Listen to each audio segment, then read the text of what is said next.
یہ پانی کی بوتل بڑھا دیجیے، بوتل ہی بڑھا دیجیے، خالی بوتل زیادہ بچتا ہے۔ پانی جہاں وہاں زندگانی آج سائنس لکھ رہی ہے، اور قرآن نے 1400 سال پہلے لکھ دیا کہ پانی کے بغیر کائنات ہے ہی نہیں۔ آج سائنس کہہ رہی ہے کہ ماں بیٹے کا جیسے رشتہ ہوتا ہے آپس میں، ایسے ہی سورج اور چاند کا آپس میں رشتہ ہے۔ چاند کو روشنی سورج سے ملتی ہے جیسے بیٹا کو دودھ ماں سے ملا ہے۔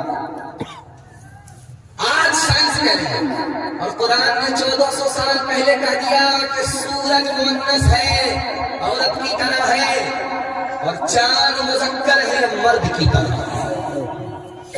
سائنس آج کہہ رہی ہے کہ انسان کا سینٹر پوائنٹ کیا ہے؟ نہیں، پیٹ نہیں، کلیجہ نہیں، پاؤں نہیں، سینٹر پوائنٹ آج سائنس کہہ رہی ہے یہ پیشانی ہے۔ پیشانی ہی انسان کا سینٹر پوائنٹ آج سائنس کہہ رہی ہے، اور قرآن نے 1400 سال پہلے کہہ دیا کہ سجدہ کہاں ہوتا ہے؟ پیشانی سے ہوتا ہے۔ جب پیشانی زمین سے ٹکتا ہے خدا کا بندہ خدا تک پہنچ جاتا ہے۔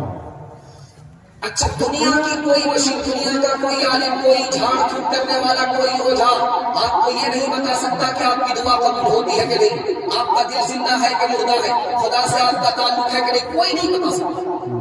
لیکن دنیا کی ایک چیز آج بھی دنیا میں موجود ہے جو یہ بتا دے گی کہ آپ کا دل زندہ ہے مردہ، آپ کی دعا قبول ہوتی ہے کہ نہیں، خدا سے آپ کا تعلق ہے کہ نہیں۔ وہ ایک ہی چیز ہے جو ہمارے گھر کے اندر ہے، قرآن۔ قرآن ہی اس مسئلے کا حل کر سکتا ہے کہ آپ کے دل کے اندر قرآن تو دل زندہ ہو، دل سے قرآن نکلا دل مردہ، قرآن پر عمل تو دعا قبول، قرآن پر عمل نہیں دعا قبول نہیں، قرآن سے تعلق تو اللہ سے تعلق، قرآن سے تعلق نہیں تو اللہ سے کوئی تعلق۔ اور ایک آخری بات آپ کے سامنے رکھ کر کے اس پیغام کو ختم کرواؤں۔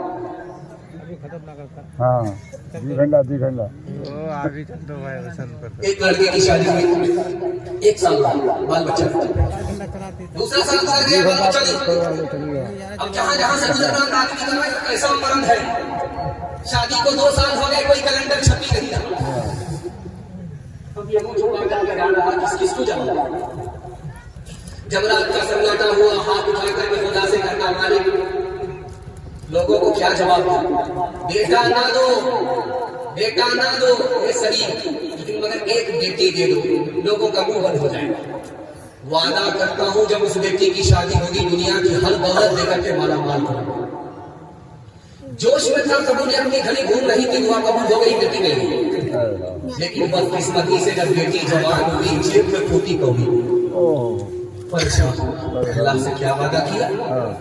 اب وہ وعدہ خلافی ہو رہی، لولا ہوا امام شافعی کے پاس آیا، کہا حضرت غضب ہو گیا، کیا پھوٹی کوئی جیب میں نہیں ہے، بیٹی کی شادی اللہ سے وعدہ کیا، اگر اللہ کا بندہ سب سے بڑی دولت تمہارے پاس ہے تو کیا کہتا کہ پھوٹی کوئی نہیں؟ کہا حضور روپیہ پیسہ نہیں ہے، چاندی سونا نہیں ہے، زمین جائیداد نہیں ہے، کچھ نہیں ہے، ارے سب سے بڑی دولت تمہارے پاس موجود ہے، میری خبر تمہیں پتا ہی تھی، قرآن تمہارے گھر کے اندر موجود ہے، بیٹی کی شادی سے پہلے قرآن کی تعلیم بیٹی کو دے دو، اور جب بیٹی شادی کے بعد رخصت ہونے لگے تو قرآن کا ایک نسخہ بیٹی کے ساتھ رخصت کر دو۔ قرآن کی دولت کے مقابلے میں دنیا کی کوئی دولت آ نہیں سکتی۔ ہر دم برس رہے ہیں انوار مدرسوں میں، آ کر تو کوئی دیکھے ایک بار مدرسوں میں، ہر پل محبتوں کا اظہار مدرسوں میں، گفتار مدرسوں میں، کردار مدرسوں میں، دن بھر تلاوتیں ہیں، دن بھر تلاوتیں ہیں، شب بھر عبادتیں ہیں، ہوتا نہیں کوئی دن اتوار مدرسوں میں، ہوتا نہیں کوئی دن اتوار مدرسوں میں۔